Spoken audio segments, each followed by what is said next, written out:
En el siglo XVI, existía una ciudad donde el oro corría por las calles como el agua. Una ciudad que controlaba las riquezas de un mundo entero.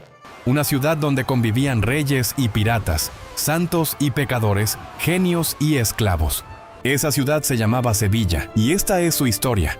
A finales del siglo XV, Sevilla ya era la ciudad más grande de Castilla. Sus murallas almohades, heredadas de la época islámica, protegían una urbe inquieta que había sido reconquistada por Fernando III en 1248. Su puerto fluvial en el Guadalquivir era modesto pero estratégico.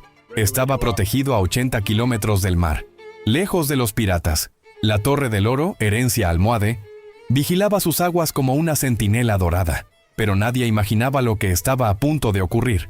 En 1492, 3 pequeñas carabelas partieron hacia lo desconocido. Cristóbal Colón acababa de descubrir un continente entero, y con ese descubrimiento el destino de Sevilla cambió para siempre. Los reyes católicos tomaron una decisión que transformaría la historia. Sevilla sería el único puerto autorizado para comerciar con el Nuevo Mundo. Un solo puerto, una sola institución, un monopolio absoluto.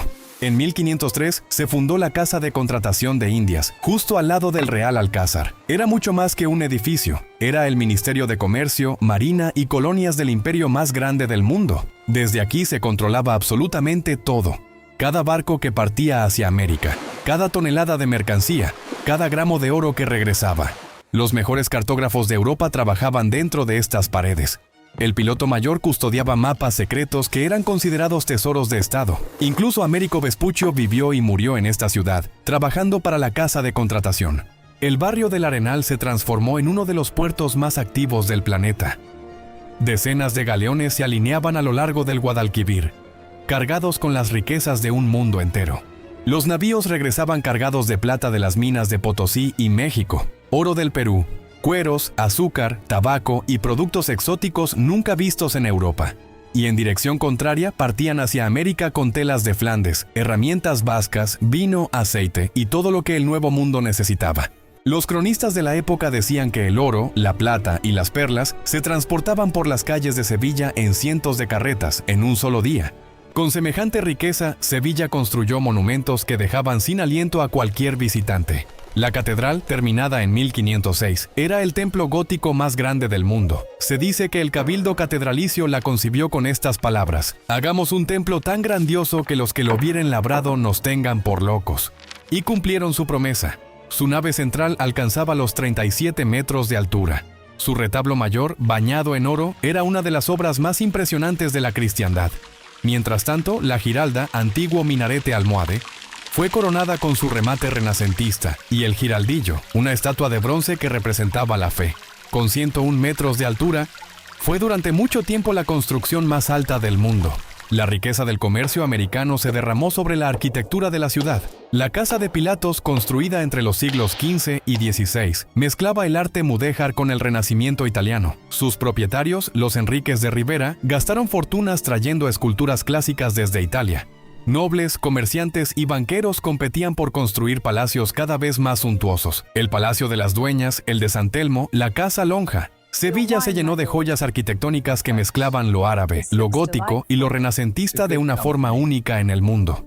La Sevilla del siglo XVI era una auténtica Babel de naciones. Genoveses, florentinos, alemanes, flamencos, ingleses, portugueses, todos querían un pedazo del comercio más lucrativo del planeta. Se calcula que la ciudad pasó de 49.000 habitantes en 1530 a más de 130.000 en 1590, convirtiéndose en la ciudad más poblada de España. Un embajador veneciano que visitó Sevilla en 1526 describió sus calles como las más anchas y hermosas de España, y sus palacios como los más bellos. Otro cronista italiano escribió que era la ciudad más apacible de toda España. Cristianos, conversos, moriscos, esclavos, libertos, pícaros, nobles, literatos. Todos convivían en un caos fascinante. Pero no todo era esplendor. Sevilla tenía un lado oscuro que no podemos ignorar. Junto a las gradas de la propia catedral y en la plaza de San Francisco, funcionaba uno de los mayores mercados de esclavos de Europa. En 1565, un censo registró casi 7.000 esclavos negros en la ciudad, cifra que, sumando moriscos y libertos, podía representar hasta el 10% de la población total. Mientras las élites acumulaban fortunas, las calles se llenaban de basura y los inspectores de saneamiento eran fácilmente sobornados. La corrupción abarcaba todas las esferas de la vida: jueces, notarios y hasta testigos falsos. Como escribiría más tarde Miguel de Cervantes, que vivió en esta Sevilla, la ciudad era un refugio tanto de genios como de pícaros. Toda aquella riqueza y efervescencia también alimentó una explosión artística sin precedentes. Sevilla se convirtió en la cuna de una escuela pictórica que produciría genios como Zurbarán y Murillo. Y en el ámbito literario, gigantes como Mateo Alemán, Miguel de Cervantes y Lope de Vega caminaron por estas mismas calles, encontrando inspiración en cada esquina. La imprenta de Juan Kronberger no solo abastecía a Sevilla, sino que fue la primera en llevar la imprenta al continente americano. Geógrafos y cartógrafos de toda Europa venían a trabajar aquí, convirtiendo a Sevilla en el centro del conocimiento geográfico mundial. Pero todo imperio tiene su ocaso. A medida que avanzaba el siglo, los problemas se acumulaban. El Guadalquivir se llenaba de sedimentos y los barcos, cada vez más grandes, tenían dificultades para navegar hasta Sevilla. En 1649, una devastadora epidemia de peste negra mató a la mitad de la población de la ciudad. Los sueños dorados se convirtieron en pesadillas. Finalmente, en 1717, la casa de contratación fue trasladada a Cádiz, sellando el fin de una era. La ciudad más rica del mundo había perdido su corona. Hoy, más de 5 siglos después, Sevilla sigue en pie.